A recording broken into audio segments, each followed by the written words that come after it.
Astaghfirullahalazim allazi la ilaha illa anta khalaqtani wa ana abuduka wa ana ala ahdika wa alika mastata'tu bika min syarri ma sana'tu abulaka bi ni'matika alayya wa abu bi zambi fa'fili fa innahu la yaghfiru dzunuba illa anta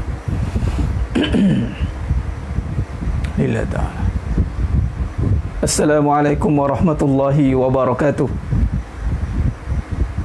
Bismillahirrahmanirrahim. Innal hamdalillah nahmaduhu wa nasta'inuhu wa nastaghfiruh wa na'udzu billahi min shururi anfusina wa min sayyiati a'malina may yahdihillahu fala mudilla lahu wa may yudlil fala hadiya lahu. Ashhadu an la ilaha illallah wahdahu la syarika lah wa ashhadu anna Muhammadan 'abduhu wa rasuluh. Allahumma salli ala Muhammad wa ala ali Muhammad. Rabbi yassir wa la tu'assir, Rabbi tammim bil khair. Rabbi shrah li sadri wa yassir li amri wahlul 'uqdatam min lisani yafqahu qawli. Allahumma aftah alaina hikmataka wa anshur alaina min khazain rahmatika ya arhamar rahimin. Al-Malikul Quddusus Salamul Mu'minul Muhaiminul Azizul Jabbarul Mutakabbir. Subhanallah amma yushrikun. Huwallahul khaliqul bari'ul musawwiru lahul asma'ul husna. Yusabbihu lahu ma fis samawati wal ard. Wa huwal azizul hakim. Wala hawla wala quwwata illa billahil aliyyil azim. Wala manja minallah illa ilaih. Amma ba'du. Sidang jemaah mata Allah Subhanahu wa taala, ayyuhal mu'minun ittaqullah. Usikum wa iyaya bitaqwallah faqad fazal muttaqun. Ayuhal mu'minun, wahai orang yang beriman, muslimin dan muslimat, mukminin dan mukminat semua, marilah kita sama-sama bertakwa kepada Allah Subhanahu wa taala dengan sebenar-benar takwa. Mudah-mudahan kita menjadi orang-orang yang berjaya dan orang-orang yang diberkati oleh Allah Subhanahu wa taala. Alhamdulillah. Terima kasih kepada semua yang telah bersiaran langsung bersama saya pada malam ini. Waalaikumsalam warahmatullahi. Kepada semua yang memberi salam. Alhamdulillah, pada malam ini bersiaran kita lagi dalam siri kuliah pengajian online dalam kitab rujukan Hakikat Kehidupan. Terima kasih kepada yang sudah bersama dengan saya lagi sekali pada malam ini. Mohon kepada semua yang telah menonton, yang sedang bersiaran ini, perbetulkan niat. Mudah-mudahan Allah bantu kita untuk menyikapi kebenaran. Kerana dalam nak menyikapi kebenaran ini, pasti akan berhadapan dengan kebatilan. Kenapa nak menyikapi kebenaran? Sebab kita berada pada kebatilan. Sebab tu kita masih mencari-cari erti sebuah kehidupan. Bagi yang telah menemui kebenaran, bermulalah episod untuk memantapkan amalan. Bila dah ada kebenaran, barulah boleh beramal. Kalau beramal tanpa kebenaran, kita bimbang amalan dia ditolak, fasik, rosak. Kerana berbuat tanpa ada kebenaran, tanpa tahu kenapa dia buat. Sebagai contoh, kehidupan ini. Kehidupan ini adalah satu ibadah sebenarnya. Tapi kalau tak temui kebenaran, dia tidak akan jadi ibadah. Dia akan sekadar riadah, penat saja. Betul ramai yang kalau kita tidak bawa kehidupan ini dalam konteks perbincangan yang sebenar, dia akan keletihan, dia penat. Betul lah Ustaz, saya tak tahulah apa nak jadi. Nampak? Dia mula ada sesuatu perkara yang masih lagi bermain dalam fikiran dia, atau masih lagi dalam hati dia masih ada persoalan. Letih, yang tak dapat dunia, tak dapat benda, letih dah. Tapi yang dah dapat pun kadang-kadang dia masih mencari lagi. Nampak? Jadi sedang jemaah mata Allah SWT, bila macam tu, maka skrin tak clear, bergoyang. Okey je. Yang lain okey ke? Suara okey kot?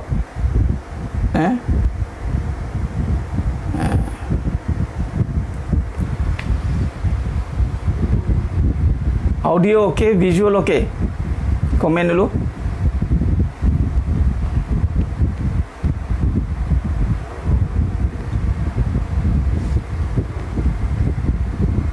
Kehidupan itu satu ibadah, tapi dengan syarat dia kena duduk dalam kebenaran. Okey, alhamdulillah. Okey, baru kita teruskan insya-Allah. Okey, clear. Mana ada yang tak clear tu, mana sistem phone-nya sendiri. Mungkin boleh cek balik. Keluar log out balik, masuk balik, log in balik. Alhamdulillah. Baik, kehidupan itu satu ibadah. Kerana ulama menterjemahkan kehidupan itu sebagai ibadah, din. Din dalam konteks ibadah khusus, yang ini rukun Islam. Din yang kedua itu adalah kehidupan.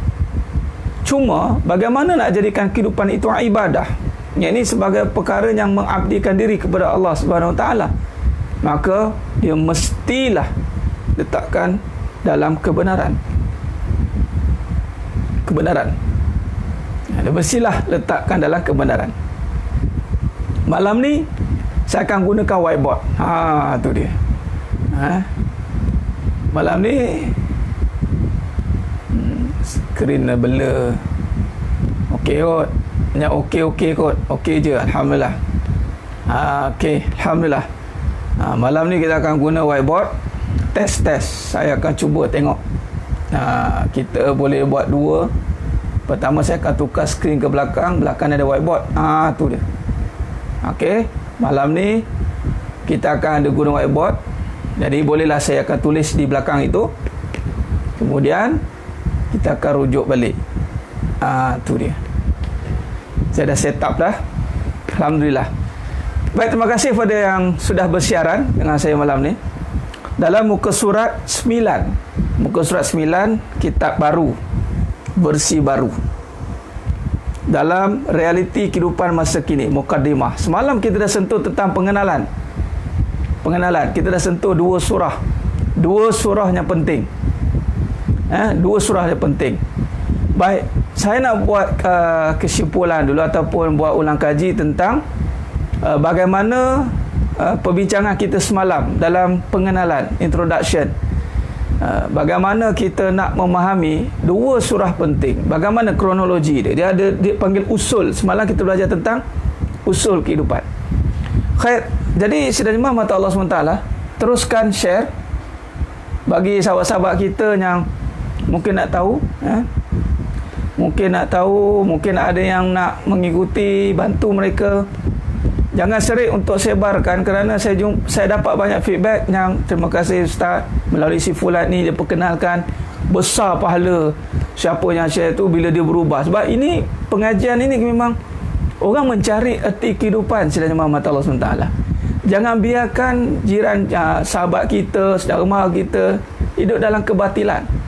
Batil ni maknanya mereka beribadah tetapi tidak sempurna ibadah dari sudut kehidupan. Mereka tidak nampak, tak dapat makna kehidupan itu. Menyebabkan dalam kehidupan berlakulah perkara-perkara yang tidak diingini. Macam kita dah bincangkan semalam. Mungkin dari sudut rukun Islamnya dia mampu menterjemahkan, tapi mari dalam kehidupan yang Islam itu tidak nampak. Yang ini kita tidak mahu. Baik, kita buat ulang kaji usul kehidupan. Saya tukar skrin untuk saya tulis. Baik, supaya kita nampak kronologi dia. Baik, dalam usul kehidupan dalam usul kehidupan, kalau kita lihat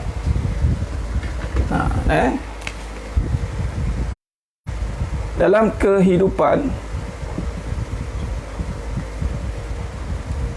okey, nampak? Okey, nampak. Dalam bab kehidupan kita mengaji tentang hakikat kehidupan. Apa itu hakikat? Itu kebenaran.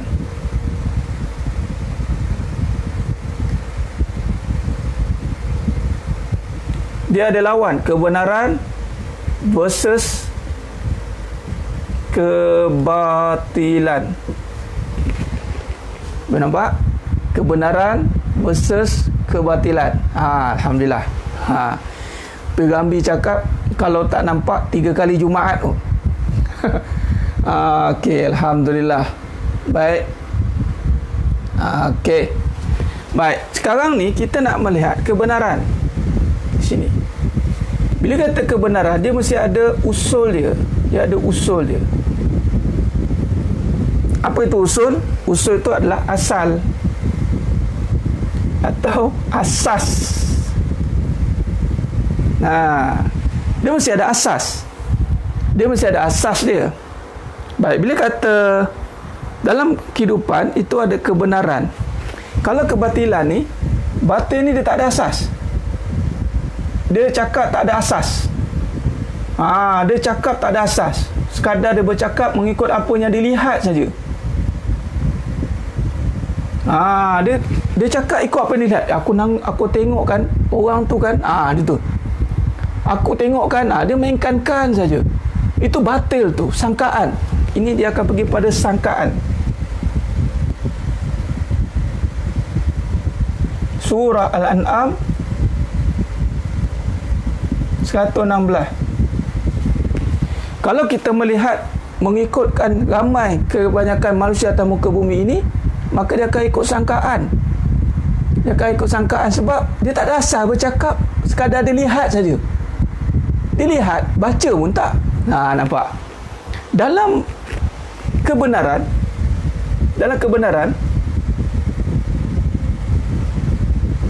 dia ada asas. Asasnya ialah mesti kepada, bila sebut kebenaran, dia akan balik kepada nas daripada Al-Quran dan As-Sunnah. Sunnah. Baik, sunnah ni maksudnya dipanggil SOP dia panggil kaedah SOP. Sunnatullah. Sunnatullah, bagaimana Allah menjadikan sunnah Rasulullah. Dia mesti Al-Quran sunnah. Mana sunnah ni ikut para nabi. Para nabi dan rasul. Al-Quran ni kalamullah.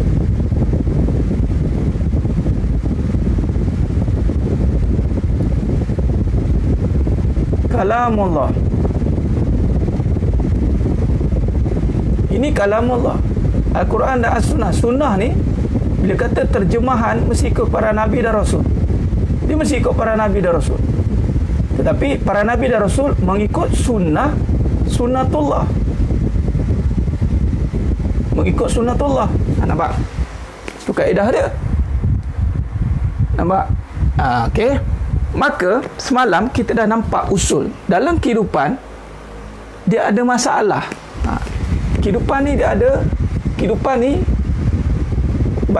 dia ada masalah atau masail.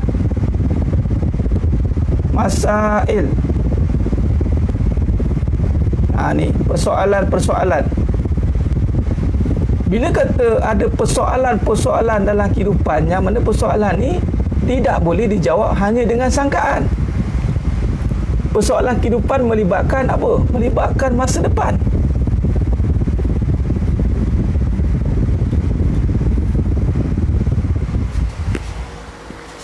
Persoalan kehidupan dia melibatkan masa depan. Nampak tak? Nampak? Okey. Cuba berhati dulu. Jadi, bila kata usul Al-Quran Sunnah, maka kita akan ikut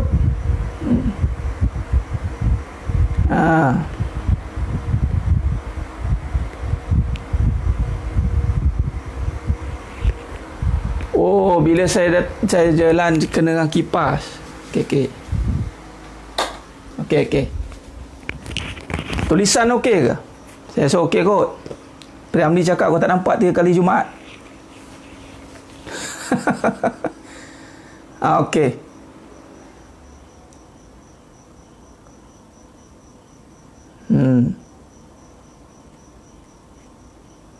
Kamera saya sini clear.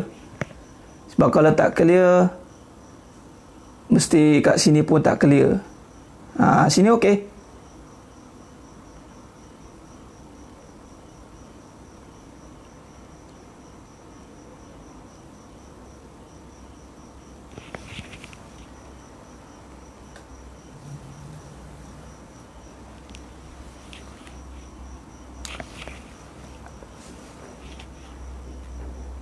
Okey? Boleh ni, boleh. Cuba tengok balik. Boleh nampak tu, boleh nampak. Sebab saya tengok kat sini nampak dalam kamera. Ejah kamera masing-masing. Okey. Tu tulisan okey.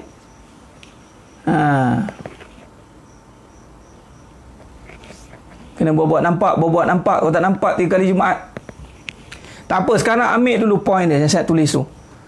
Ambil dulu point dia. Okey. Ya betul. Saya tengah tulis, dia autofocus. Okey. Ya. Okey. Saya nak tunjukkan dia punya perjalanan tu. Okey. Bila kata hakikat kehidupan, dia ada 2, kebenaran versus kebatilan. Okey. Nampak dekat usul tu, dia mesti ada usul dia. Macam usul tu, sebab bila kita gerak-gerak dia akan pecah lah. Biasalah tu. Apa panggil apa? Amator. Macam tu lah. Kalau profesional ada production, lain cerita. Okey. Baik.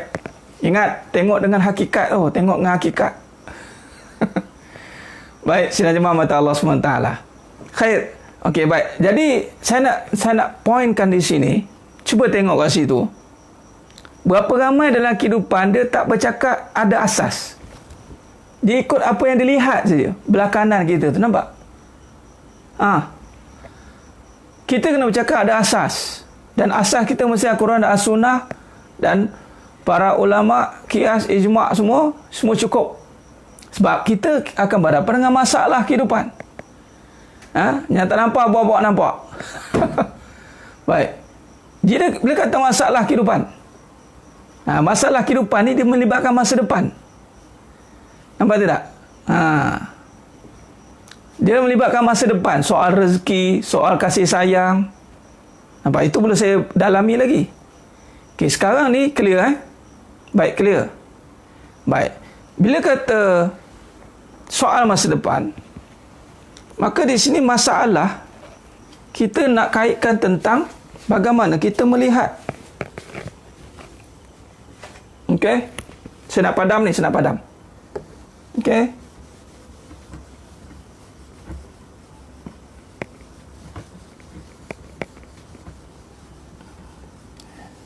Malam ni percubaan. Lantaklah jadi macam mana pun. Okey? Yang penting insya-Allah sampai. Okey. Okey, berbalik kepada usul ataupun asas. Bila kita melihat masalah,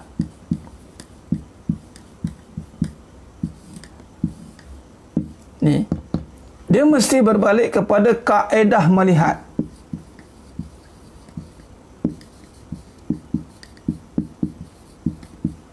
Yang mana melihat ini bukannya dengan mata kepala, dia melihat dengan mata hati.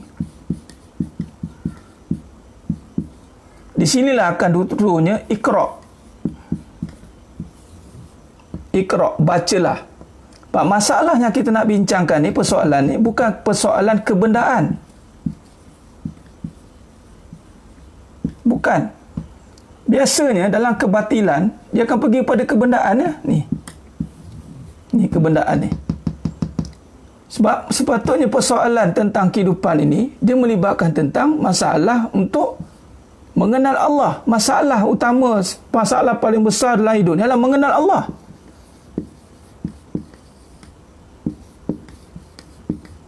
Nampak tak? Tu. Inilah kebenaran. Itulah kebenaran. Nampak tak?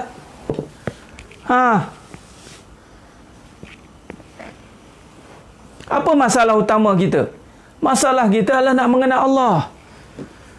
Itulah masalah utama kita. Tapi kita buat-buat tak tahu. Allahumma salli ala Muhammad wa ala ali Muhammad.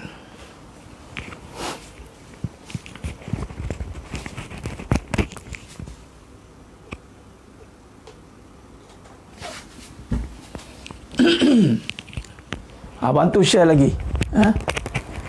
Mana yang baru masuk tu, boleh tengok. Allahumma salli ala Muhammad wa ala ali Muhammad. Itulah dia masalah. Ni masalah ni. Tu dia. Usul asal kehidupan. Semua cakap masalah kehidupan, masalah. Okay, clear? Jadi asas dia tengok kembali pada Iqra. Dan Iqra tu surah Al-Alaq tu semalam kita dah bincang tentang bagaimana wahyu yang pertama turun. Dan kita kaitkan dengan suratul Baqarah. Suratul Baqarah ayat berapa? Ayat 31. Wa 'allama Adam al-asma'a kullaha summa 'aradahum 'alal malaikah. Nampak? Nah, okey. Jadi sekarang ni bila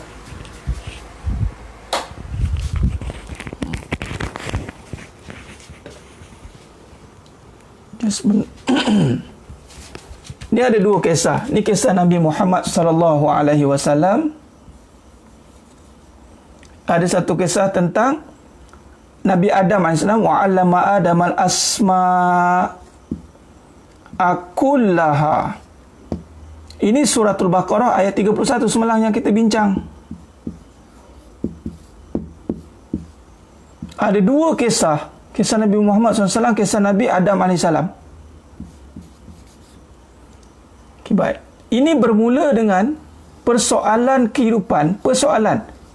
Ketika suratul Baqarah ayat 31, Allah nak jadikan sebelum tu ada surah 30. Allah nak jadikan siapa? Allah nak jadikan khalifah. Malaikat soal. Malaikat soal Allah. Nampak?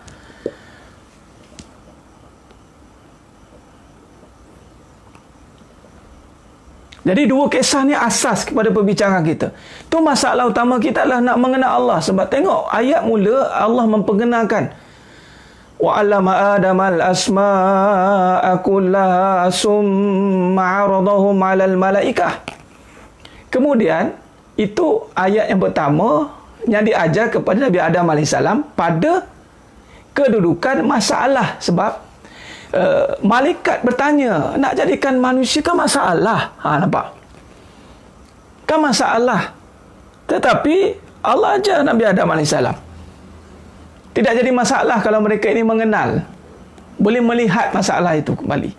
Dan ini dijawab bila turunnya suratul Alaq ayat 1 kepada Nabi Muhammad sallallahu alaihi wasallam. Boleh nampak dia usul itu perjalanan hidup. Nah, ini kena faham sebab kita ilmiah sikit malam ni insya-Allah.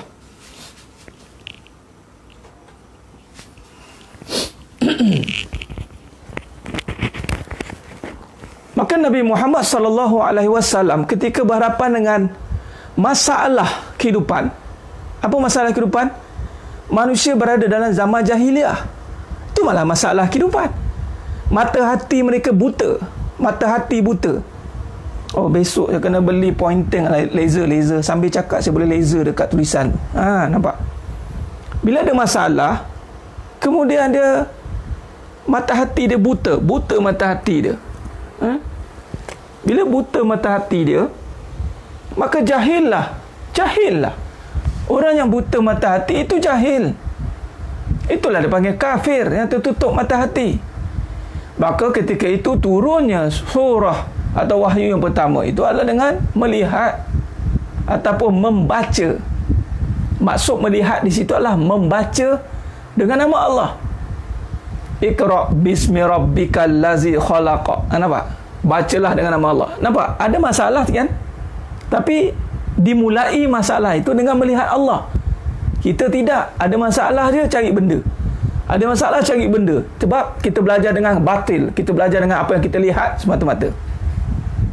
Sama. Zaman sekarang pun berada pada zaman jahiliah moden. Buta mata hati. Ada masalah rumah tangga je. Cerai. Cari laki lain.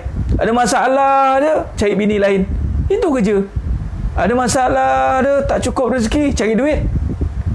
Dah cari duit sampai ke mati, cari tak habis-habis. Sampai ke mati, Allah kata, sampai masuk dalam kubur kau akan cari duit lagi. Ada tidak? Ada. Alhaakumut takasur hatta zurtumul maqabir. Nampak tidak? Bila kita ada masalah, sebenarnya masalah hati, kita ni ada masalah hati, buta hati, jahil, maka kita akan bergaduh. Orang yang suka bergaduh ada masalah hati. Masalah hati itu straightforward. Sebab tu semalam kita sentuh tentang vaksin Tauhid 99. Kita dah sentuh tentang bagaimana nak mengubat hati itu dengan kembalikan daripada ubat yang paling mustajab, vaksin. Masukkan vaksin. Sebab penyakit hati ni, sebab kita dah terlampau didedahkan dengan kebendaan. Ya. Kita dah didedahkan dengan kebendaan, sidang jemaah mata Allah SWT. Ni hidup kita ni, kita diajar untuk melihat kebendaan. Inilah asas hidup kita, mesti ada kebendaan. Asas rumah tangga, ustaz, mesti kena ada duit. Kalau tak ada duit, macam mana nak hidup? Asas kita ni, keperluan asas kita ni memanglah keperluan asas jasad itu perlukan duit. Makan, minum, pakai, keperluan asas. Tapi kalau mari bicara soal hakikat, keperluan asas itu adalah mengenal Allah. Wallahi, mengenal Allah itu keperluan asas pada segala asas yang ada. Tapi tidak diambil berat, tidak dititik beratkan. Nampak? Maka hau birulah kehidupan kita hari-hari. Dah terantuk, dah tersungkur baru nak cari kebenaran. Nampak? Dari sidang jemaah mata Allah SWT. Maka di sini, kalau kita lihat balik pada muka 9, ada benar tidak apa yang kita bincangkan ni kerana kita terhalang daripada kebenaran sebab kebendaan? Adakah kita ni terhalang untuk melihat kebenaran? Kenapa ustaz saya susah nak mengenal kebenaran? Pahitnya, sakitnya saya. Kenapa? Sebab kita berada di akhir zaman. Fitnah kita adalah kebendaan. Nabi dah kata.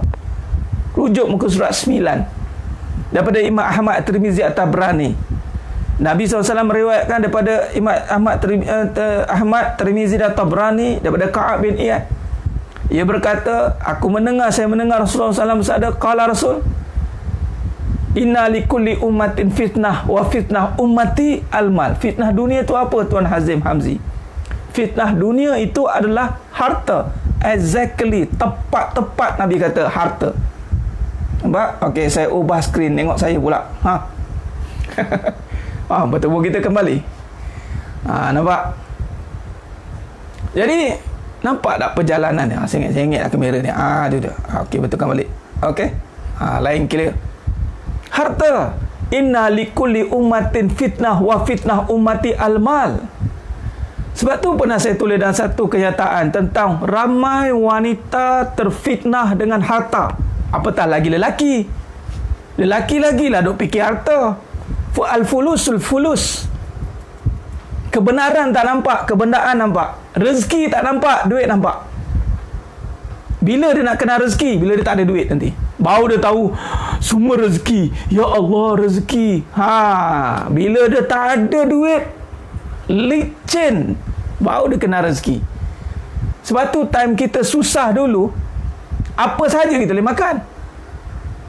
Alhamdulillah, syukur. Makan nasi biasa kosong kicap, alhamdulillah, syukur. Tengok saat lagi dia ada duit nanti. Mula dia tanya, takkan ini je? Mula dia fikir, takkan itu je? Takkan ini je? Nampak?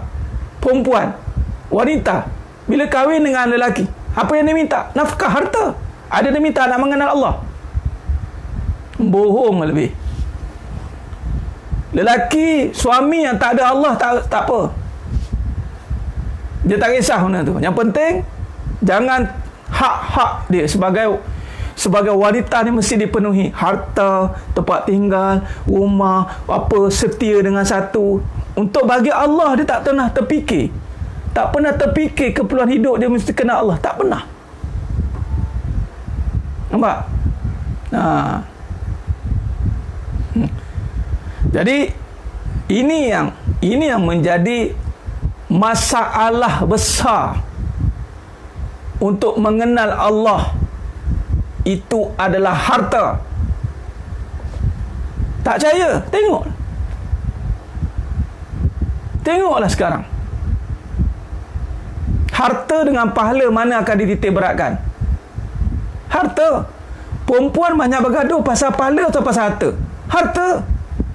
Suami tak bagi harta, suami tak bagi itu, bagi pahala. Ada dia fikir? Fikir. Suami tak solat tak apa. Tapi yang dah sedar tu mula, Ustaz, suami saya tak solat, Ustaz saya ni begini, Ustaz. Baru dia nak nampak. Tapi dia masih tak ada pahala lagi. Dia sibuk dengan suruh suami ada pahala. Dia tak ada pahala lagi. Betul? Yang suami-suami sekarang ni ada kupasan ni. Saya terus kupas mengikut realiti semasa. Kalau perempuan tak ada harta, tak dipandang. Apa ni serumah? Apa you boleh bagi kat saya? Apa you boleh bagi kat saya? Ngabih boras adalah.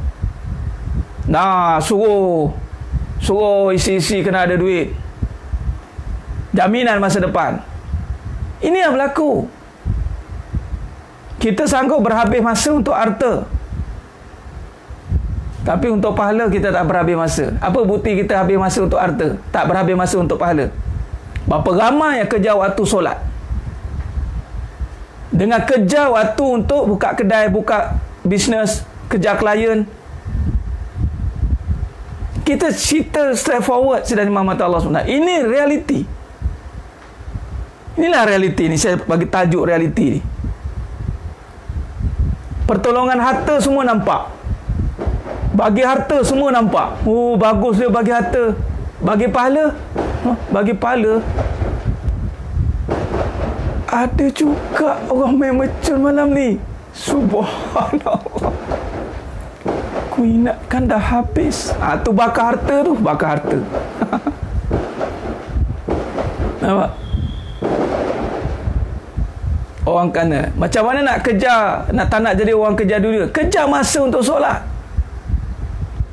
Kejar suami yang boleh bimbing untuk bertemu Allah.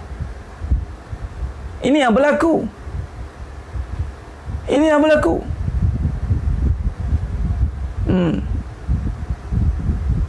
Yang nampak pahala tak nampak. Orang bagi harta, nampak pertolongan harta.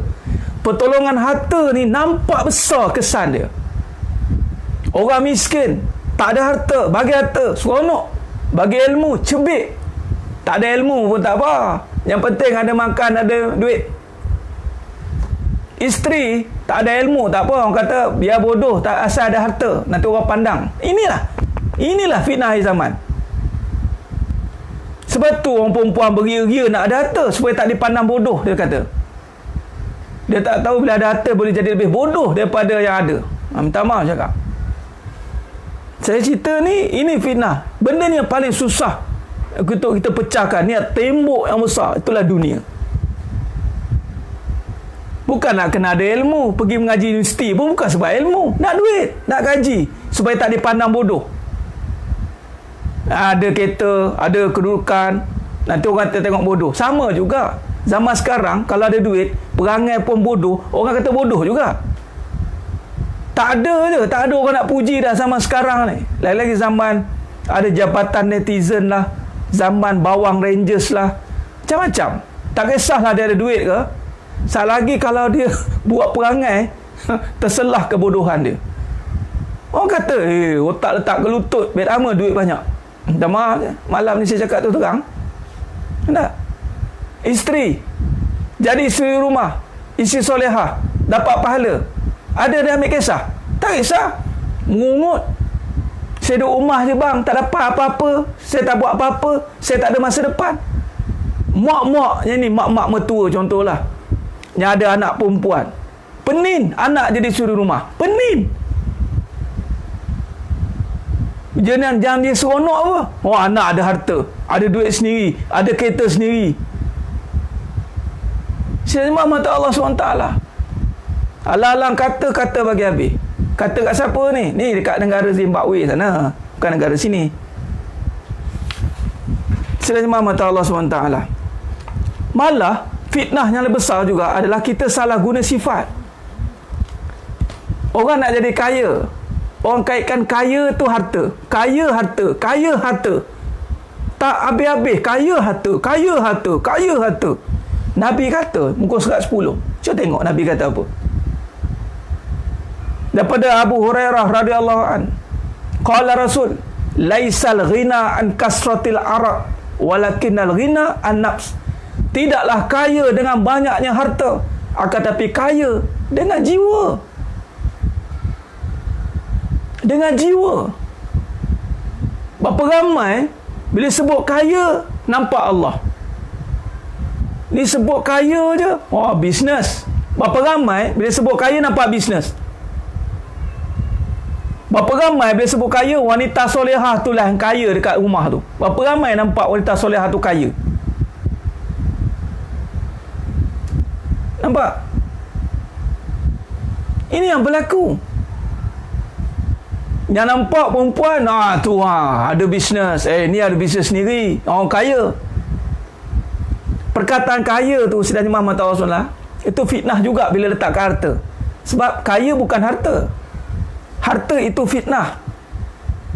Fitnah ni dia belum jadi jahat. Kena faham, fitnah belum jadi benda buruk. Fitnah itu dia boleh jadi baik atau boleh jadi buruk. Itu dia. Nampak?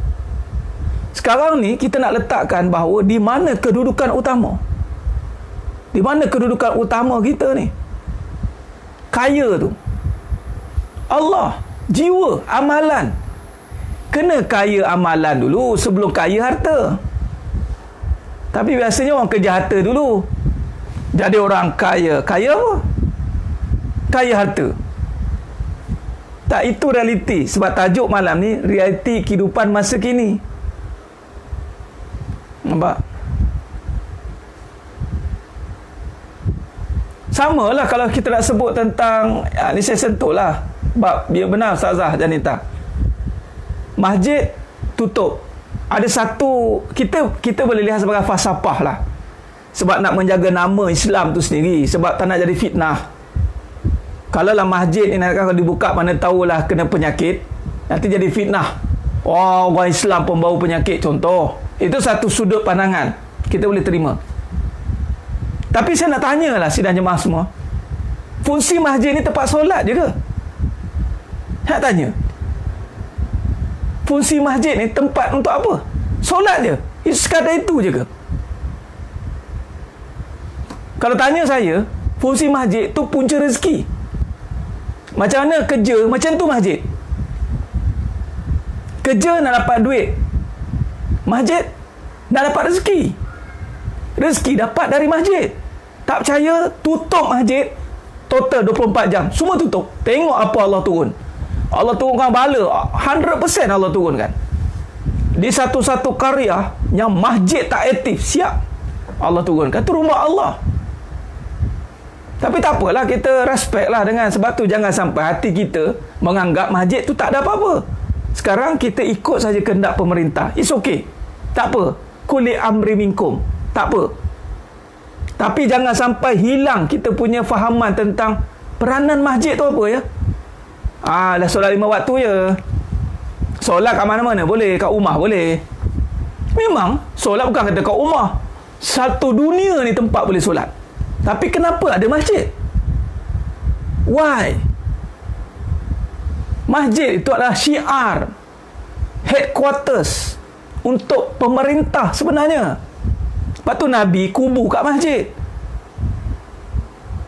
Jangan tengok masjid sebagai satu sudut saja. Kalau tu duduk solat, dekat rumah boleh solat. Betul lah tu. Kalau tengok sekadar solat, dekat kaki lima boleh solat. Tapi kalau tengok masjid sebagai satu syiar, simbol, sebagai satu punca rezeki. Sebab apa punca rezeki? Ni, pahala ni. Jangan tengok tak ada duit, dia fitnah nanti. Pergi masjid tak dapat duit.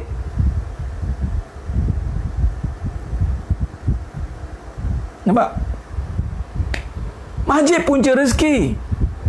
Sebab itu kalau fantashiru fil ard, lepas solat bertebaran kamu di muka bumi. Itu kan surah Jumaah. Nampak? Sekarang lagi mudah-mudahan lah nak menonton ni ada penguatkuasa ke masjid pusat pentadbiran. Kenapa Nabi pindah berhijrah dari Mekah ke Madinah, boleh buat masjid Quba? Lepas tu tak payah solat kat mana-mana boleh. Tak payah buat masjid, tak apa. Kenapa di Turki Utsmani, Byzantine, nak rebut Hagia Sophia tu jadi masjid? Why? Kenapa Baitul Maqdis beria-ria nak direbut jadi pusat pemerintahan mereka? Sebab tu ni fitnah harta, fitnah lah ni. Bila masyarakat kita tak mau, ulama mungkin faham, ulama faham dah, tak usah bimbang. Ada sebab kenapa masjid ditutup, kerana mudarat, tak apa, kita terima. Tapi bagi yang menonton ni, bagi kita macam saya golongan awam, jangan sampai tengok masjid tak ada peranan. Kalau anak-anak tanya, mak, masjid untuk apa mak? Entah, untuk siap je. Masjid untuk siap, untuk AJK, untuk orang yang tak ada kerja, pergi masjid. Murahnya kita letak, murahnya. Malah mengajar kat masjid. Minta maaf, ni saya cakap terang ni. Ni tajuk malam ni tajuk panas sikit. Masuk masjid, penceramah kat masjid, berceramah di masjid dengan berceramah di TV. Popular lagi dekat TV pada kat masjid. Sedangkan wallahi kat masjid Allah tengok, wallahi antara tempat yang confirm Allah tengok di masjid, Allah is watching. Sebab rumah Allah. Kat TV belum tentu orang je tengok, Allah tu sedap tak tengok. Jadi mana lebih popular, masjid atau TV? Masjid. Itu pun kita, alah saya penceramah masjid je, alah saya kat masjid je. Tak macam entah worldwide ceramah hebat. Nampak?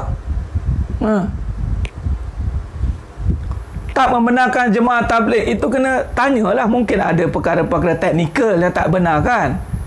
Bukan tak benarkan jemaah tabligh secara total.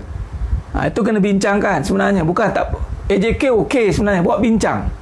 Mungkin ada isu-isu yang perlu diselesaikan. Dia mesti ada sebab. Bukan tak ada jemaah AJK Masjid Alang orang tabligh tak boleh masuk. Bukan, ada sebab dia tu. Bincanglah. Nampak? Bincang. Baik. Jadi sebenarnya Muhammad Allah SWT. Nah, ini nak kaitkan betapa fitnah harta ni akan menyebabkan tempat yang boleh mendatangkan harta, itulah yang mulia. Anak yang boleh bagi harta, itulah anak yang disanjung. Nampak? Oh, boleh bagi mak dia harta, sogok harta bagi, tu sanjung. Suami yang boleh bagi harta, itulah yang power. Abang nak kahwin lagi boleh, rumah seorang sebiji, kereta seorang sebiji. Abang kalau tak mampu, abang jangan cakap banyak. Apa yang tak mampu tu? Tak mampu duit. Itu yang dia tengok. Nampak tidak? Mana-mana tempat yang boleh datangkan duit, itu kita jaga. Kenapa kita jaga prospek dalam bisnes? Sebab boleh bagi duit. Kenapa tak nak jaga mak ayah? Sebab mak ayah kita bagi duit. Suami, isteri, nampak? Duk minta duit kat suami contoh, ataupun dia nak bagi duit kat suami, berkira sebab apa? Tak ada value. Tapi kalau bagi kat orang, value tinggi, puji. Nampak tidak?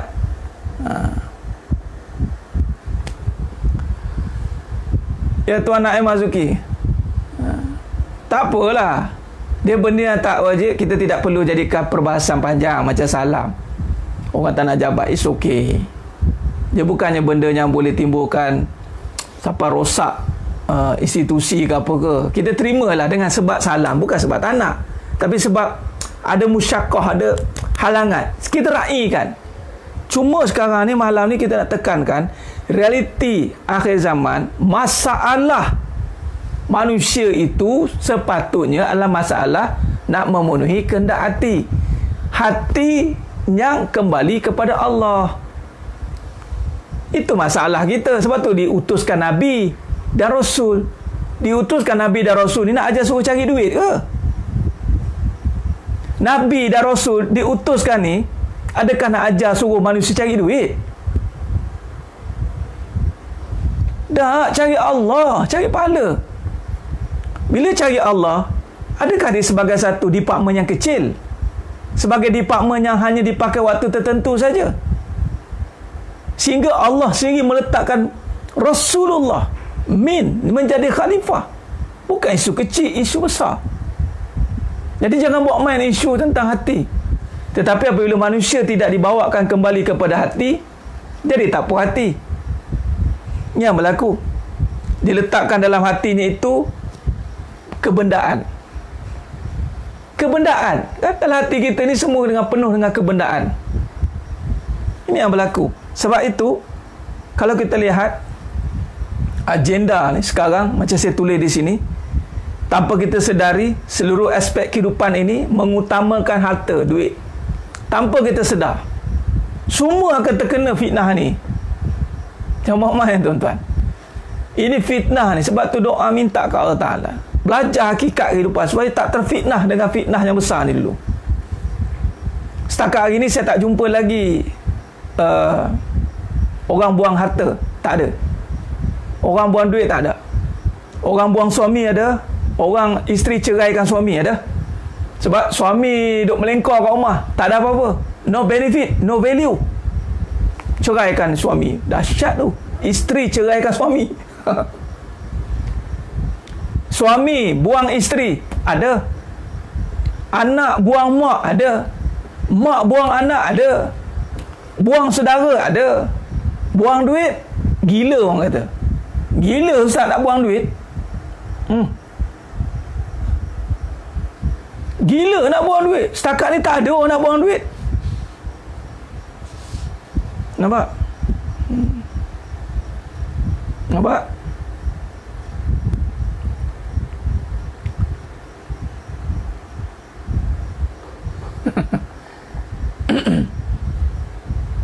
Itulah dia. Hubbud dunia, penyakit zaman. Ini yang menghalang kita. Jadi, apa yang menghalang saya untuk kenal Allah? Harta. Jawab tu je. Ini Nabi cakap. Harta. Apa yang menyebabkan Ustaz saya tak boleh nak taat dengan suami? Harta. Sebab you akan question, apa saya dapat saya taat dengan suami? Apa saya dapat?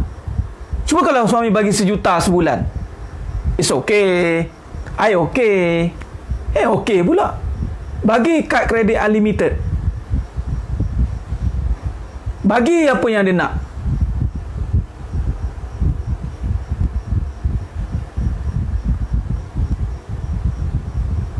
Itulah Puan Amira.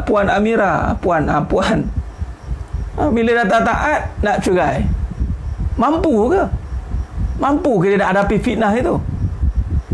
Dia tak perform lagi, dia nak tinggalkan. Nak meninggalkan kekusutan itu. Ingat, setiap benda yang berakhir dengan huru-hara atau perkara yang ditinggalkan tanpa ada kesempurnaan, tetap akan dipertanggungjawabkan di hadapan Allah. Jangan ingat boleh lepas tangan. Saya dah tak mampu taat, Ustaz, saya nak bercerai. Silakan. Allah tanya juga. Kalau dia tak mampu cover balik, ataupun dia cerai, ataupun dia tak mampu kahwin lagi nak jadi lebih baik, ingat, perkahwinan yang lama tetap akan ditanya. Setiap apa yang pernah kita buat kat atas muka bumi, tetap akan ditanya oleh Allah Ta'ala. Jangan ingat nak lari, kata, soalan tadi. Nampak?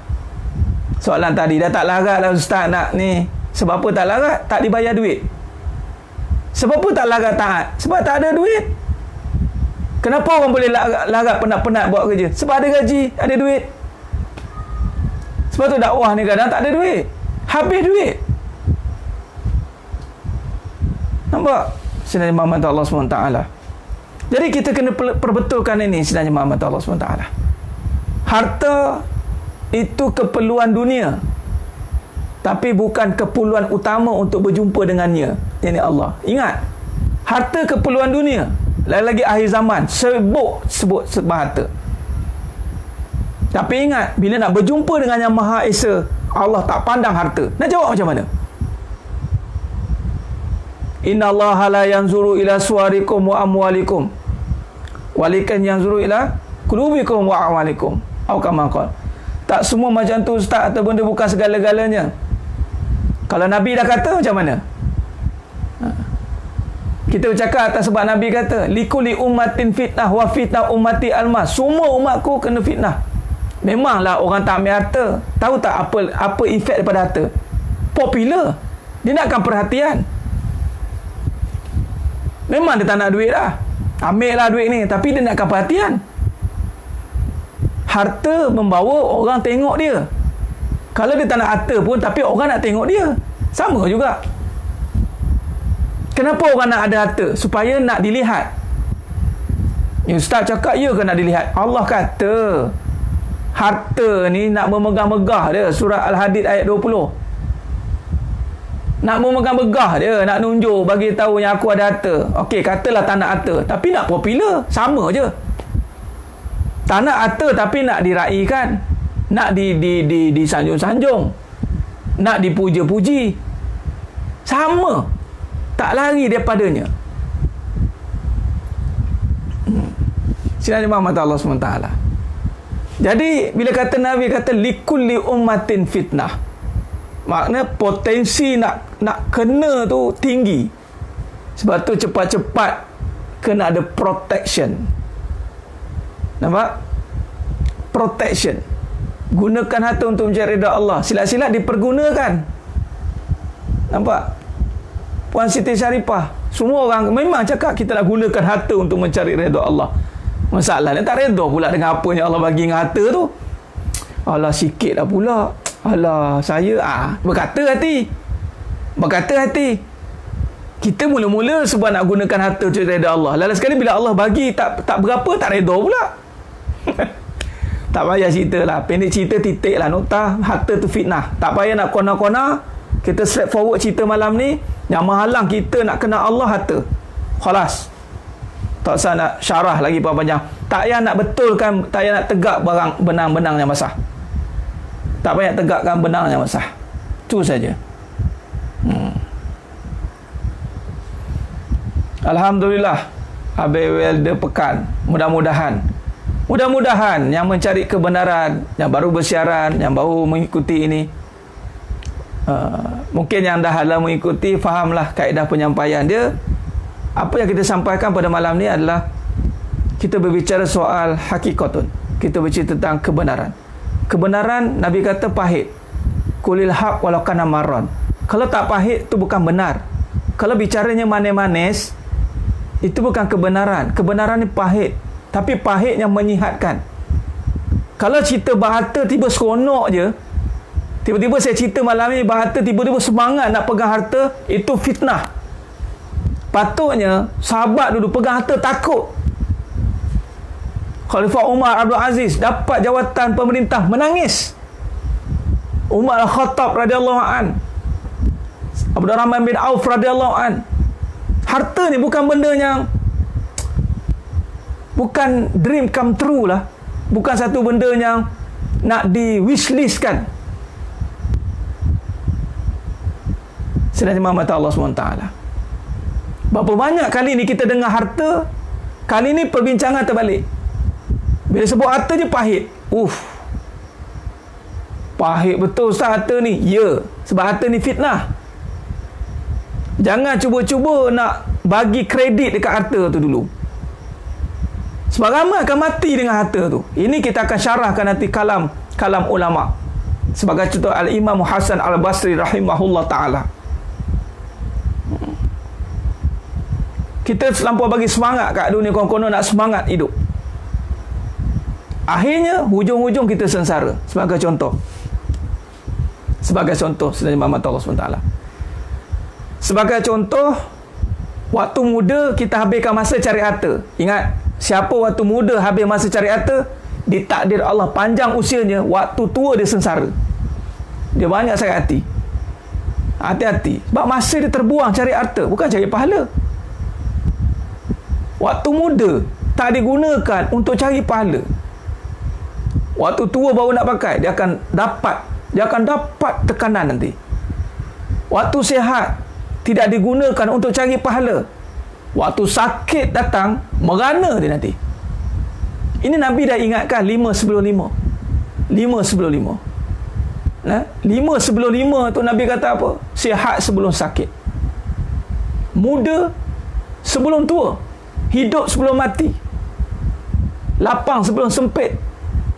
Kaya sebelum miskin. Jadi kalau dah hujung-hujung rasa perit, rasa pedih, renung dulu muda cari apa. Orang muda pula Jangan duk rasa terkinja-kinja nak cari harta, seronok rasa. Ikut jejak langkah dulu-dulu, duk dream tentang harta. Dream. Nak rumah besar, nak kereta besar, nak dream. Akhirnya habis kita. Menyesalilah perkara itu. Sudah jemaah mata Allah SWT. Kita masih berbicara dalam realiti kehidupan masa kini. Dalam muka surat 10, mukadimah dalam perbincangan hakikat kehidupan. Dalam perenggan yang kat bawah tu, yang kitab yang baru ni, Allah bagi tahu dah barang dunia ini permainan. Jadi barang permainan tidak boleh dijadikan sebagai topik yang serius dalam perbincangan. Dunia ini permainan. Dunia ini permainan. Nampak? Kita akan nanti bincang tentang dalil yang mengatakan dunia ini permainan. Yang ini adalah surah Al-An'am ayat 32. Muka surat 11. Bukan muka surat 11. Allah kata dalam surah Al-An'am ayat 32, firman Allah Ta'ala yang bermaksud, dan tiadalah kehidupan dunia ini selain dari main-main dan sendu gurau. Dan sungguh kampung akhirat itu lebih baik bagi orang-orang yang bertakwa. Kenapa kamu tidak memahaminya? Why? Apa beza cari harta dan cari rezeki? Cari harta dia tinggalkan semua tuntutan Allah Ta'ala. Tuan, tu cari harta. Cari rezeki, cari keberkatan Allah. Jaga solat awal waktu. Cari rezeki. Macam malam ni cari rezeki ke cari harta, Puan Ju? Malam ni cari rezeki lah. Rezeki itu pahala. Apa sahaja yang berkaitan dengan amal ibadah, itu rezeki. Dapat harta belum tentu rezeki dia lagi. Sebab Nabi kata rezeki itu apa yang dimakan, habis. Apa yang dipakai, lusuh. Apa yang disedekahkan, itulah rezeki. Tapi kalau cari harta lah. Figure, RM, bayar habis semua itulah. Solat tinggal, solat lambat, gaduh laki bini, gaduh anak beranak, gara-gara cari harta, tinggal anak isteri, kerana konon-kononnya berjuang demi masa depan untuk harta. Anak-anak tak reti mengenal Allah, tak ke mana. Isteri penuh dengan penyakit hati. Lepas tu katalah isteri sakit hati. Padahal hati isteri ni memang sakit dah tu. Tak kenal Allah memang sakit. Hati yang tak kenal Allah sakit. Kita dok faham sakit dia kena marah. Sakit hati saya, Ustaz. Itu perasaan yang sakit. Sakit ni kalau dia duduk relax, itu sakit lah tu. Dia tak kenal Allah, sakit. Nampak? Jadi kata Allah Ta'ala, dunia ni permainan. Duit itu permainan. Barang permainan. Kenapa buat serius? Kenapa bergaduh buat duit? Kenapa suami isteri sanggup bergaduh buat duit? Kenapa anak beranak sanggup bergaduh buat duit? Berkira-kira buat duit. Why? Dengan Allah Ta'ala nak sedekah ni, rasa macam duit ni serius sangat. Allah kata, kenapa? Soalan ni saya tolong sampaikan je dengan intonasi begini. Jangan salah faham pula. Ustaz ni sedap rasa dia cakap kita ni. Tak, saya tolong sampaikan saja. Kalau cakap kenapa tak faham-faham? Kamu tak tahu ke yang mana satu yang benar ni? Tu dia, ya Allah. Allah kata surah Al-An'am ayat 32.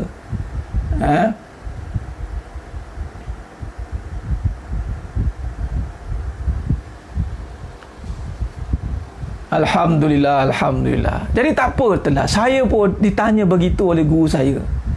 Saya ditanya oleh arwah tok saya, guru saya, semua cakap gitu. Nampak? Tahu guru saya, Guru Nizar cakap, Tuan Guru Nizar cakap kat saya apa?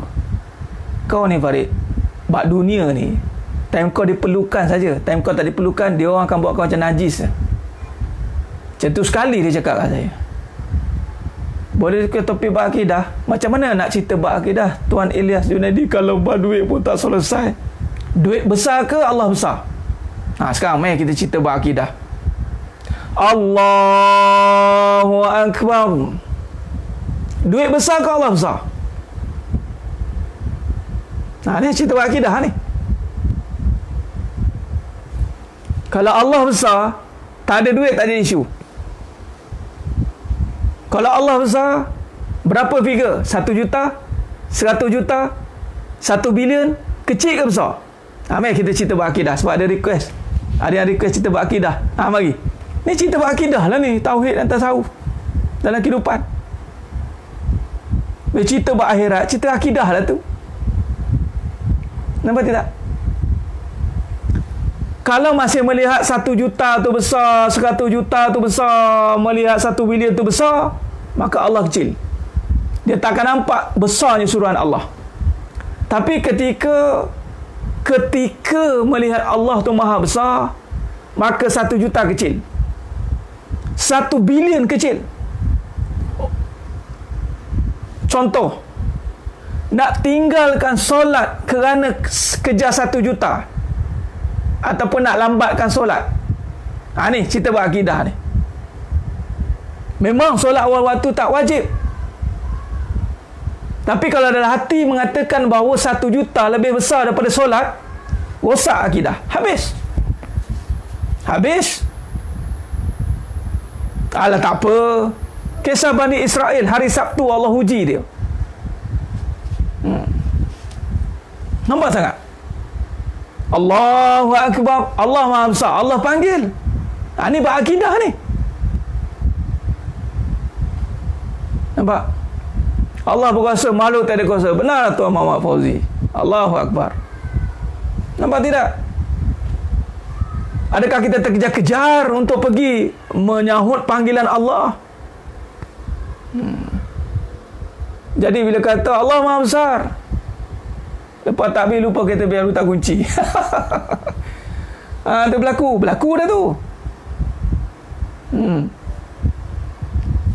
Ini yang berlaku sebenarnya Muhammad Allah SWT. Alhamdulillah lah, tahun ni kita tak ada bazar Ramadan. Kalau ada bazar Ramadan, Allahu Akbar, Allahu Akbar. Nampak? Berapa ramai yang silap tak solat maghrib ataupun lambat solat maghrib gara-gara jual goreng pisang. Mana lebih besar? Jual goreng pisang atau solat awal waktu? Nampak tidak? Sekarang ni kita besarkan siapa?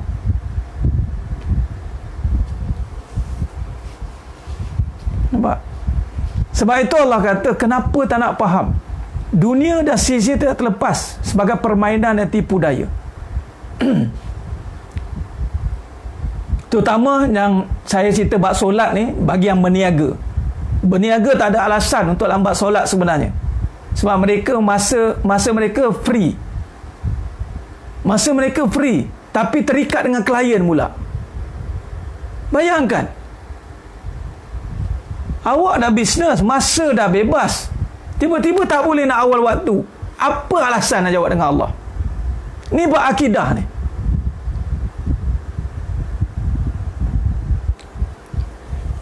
Saya tak pandai sangat akidah ahli sunnah. Tak apa Tuan Ilyas, saja dia. Kita nak kait dengan kehidupan. Sekarang ni kita banyak cerita praktikal. Praktikal tentang bagaimana nak besarkan Allah. Sebab nanti Allah tanya marok buka. Tu je. Kalau nak cerita tentang penelitian, kalau ahli sunnah wal jamaah itu tidak meletakkan berbekas. Usaha tak ada bekas. Tuan Ilyas Junaidi, bagus soalan. Usaha tak ada bekas. Ahli sunnah wal jamaah meletakkan kudrat, kuasa pada Allah. Usaha tiada kuasa. Itu akidah ni, mengesakan Allah. Jadi bila kata usaha tak ada kuasa, tak ada bekas, maka jangan besarkan usaha. Maksudnya, contoh bagi yang berniaga, jangan sibuk berusaha sampai solat tak terjaga. Jangan sibuk jaga harta sampai kedekut nak sedekah. Jaga harta, takut miskin. Awak duit banyak, sedekah berkira. Duit banyak, bukan duit sikit. Duit banyak, Allah bagi. Juta-juta Allah bagi. Tapi sedekah nak lari tag. Nampak? Jadi itu Tuan Ilyas Junaidi. Jadi bila kita faham secara konsep, saya cerita konsep ahli sunnah wal jamaah itu, yang paling utama itu adalah meletakkan makhluk usaha tidak memberi bekas. Tapi masih pada manusia untuk berusaha. Tapi yang memberi jadi pada semua perkara itu Allah. Tapi tidak serah semua ke Allah. Tu ahli sunnah wal jamaah in between. cantik, tak ada serah, Allah belaka, jadi Jabariyah. Usaha belaka, jadi Qadariyah. Maksudnya dia kederat. Kalau tak usaha tak jadi ni. Usaha tangga kejayaan, usaha ni. Kalau tak usaha macam nak datang rezeki, Ustaz. Hati-hati statement macam tu. Hati-hati statement macam tu, rosak akidah. Pelajar dah malam ni. Seronok cerita malam ni, seronok. Nek syekh kita. Jadi bila kata Jabariyah, serah ke Allah belaka. Tak apa nak buat macam mana, Allah dah macam ni, macam mana, dia main alasan Allah je. Mari ahli sunnah wal jamaah, ahli sunnah wal jamaah in between. Zakat emas ni, tengok emas siapa. Kalau emas isteri lah. Dia zakat emas ni bukannya taklif pada suami. Kalau zakat emas itu, zakat pada siapa? Emas tu yang nak keluarkan zakat.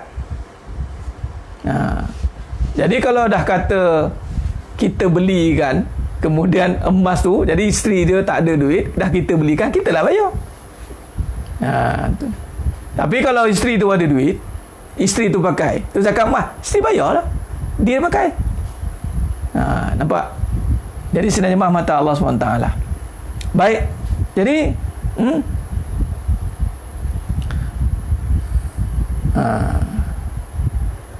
bab niaga ni, sebab tu niaga ramai huru-hara. Niaga. Okey Ustaz, saya dah jaga solat awal waktu. Nampak? Tapi dah jaga solat waktu, tapi masih melihat dunia besar, pun tak jadi juga. Dah jaga solat tapi masih nampak dunia besar. Maka dia jaga solat sebab nak apa? Sebab supaya murah rezeki, dia panggil, supaya dapat duit banyak. Tak jadi juga. Nampak? Baik. Jadi sila jemaah mata Allah SWT, dalam muka surah 12 penutup. Jadi dia bukan kena pakai, masuk pakai ni puan sana, dia ada haul dia. Dia ada kiraan dia, ada sampai cukup dia punya nasab dia tu. Ada kiraan dia tu, maka baru dikenakan. Jadi kena timbang lah, kena rujuk pada zakat. Berapa amount yang akan dikenakan itu. Okey? Baik. Jadi permainan tak boleh jadikan keutamaan. Allah kata dunia sebagai permainan, hidup dunia ini permainan, maka tidak boleh jadikan keutamaan. Okey, baik. Jadi saya nak buat kesimpulan. Dalam muka surat 12, sebab kita lemah. Jawapan pada hadis Nabi SAW pada Sauban radhiyallahu an. Rasulullah SAW bersabda, akan datang satu ketika, satu masa, kita akan dikerumuni oleh bangsa-bangsa ataupun musuh-musuh, ibarat seperti nak makan. Maka kata sahabat waktu itu, sahabat panik. Kenapa ya Rasul? Sebab tak ramai ke waktu itu? Maka Nabi kata waktu itu, tidak, bahkan mereka kasir, banyak. Jadi sahabat panik, kenapa banyak tapi boleh dikalahkan oleh musuh? Maka ketika itu Nabi kata, ramai tapi seperti buih. Buih ketika banjir. Buih ni nampak banyak tapi kosong dalam, kan sifat buih. Kenapa jadi begitu? Sesungguhnya, ni ayat dia. Nampak? Sesungguhnya Allah telah mencabut rasa takut musuh kalian. Musuh yang takut disebabkan Allah cabut. Allah cabut musuh punya ketakutan itu. Nampak tidak? Jadi Allah cabut rasa takut musuh kepada kita. Allah cabut tau. Bukan main-main. Kenapa Allah cabut? Kemudian Allah dah cabut daripada musuh takut, tak takut, musuh tak takut. Kemudian Allah campakkan pula penyakit dalam hati umat-umat Islam zaman. Itulah dia wahnun. Itulah orang cuba kaitkan dengan Wuhan tu. Nampak tidak? cinta dunia. Apa itu ma huwa wahnun ya Rasul? Ditanya oleh sahabat, apa itu wahan? Hubbud dunia wa karahiyatul maut. Cintakan dunia dan takutkan mati. Nampak? Cintakan dunia dan takutkan mati. Takut mati ni bukan takut mati kat kubur tu sebenarnya. Itu kok mana semua orang tahu mati. Tapi mati yang dikatakan di sini takut kehilangan harta, takut kehilangan dunia. Takut kehilangan dunia. Nampak? Jadi sebenarnya mata Allah SWT, riwayat Abu Daud dan lain-lainnya. Jadi di sini kita lihat kelemahan itu bermula dari dalam, bukan dari luar. Bukan sebab kita tak ada harta, bukan sebab kita tak kuat dari segi luaran, tetapi ingat, dia runtuh dari dalam. Dia runtuh dari dalam. Bila runtuh dari dalam ni, bahaya. Kita hari ni ada masalah kerana dalaman kita bimbang, terkena dengan penyakit ini. Cinta dunia, maka tidak boleh ada dua cinta. Di sinilah Syekh Qadir Jalalain rahimahullah mengatakan dalam hati tak boleh ada dua cinta. Ni orang duk kaya tak ada dua cinta tu adalah tak boleh ada dua isteri. Itu perginya. Dua cinta ni makna tak boleh ada dua. Cinta dunia ke cinta Allah? Kalau ada cinta dunia, tak ada cinta Allah. Kalau ada cinta Allah, dia tak cinta dunia. Pilih.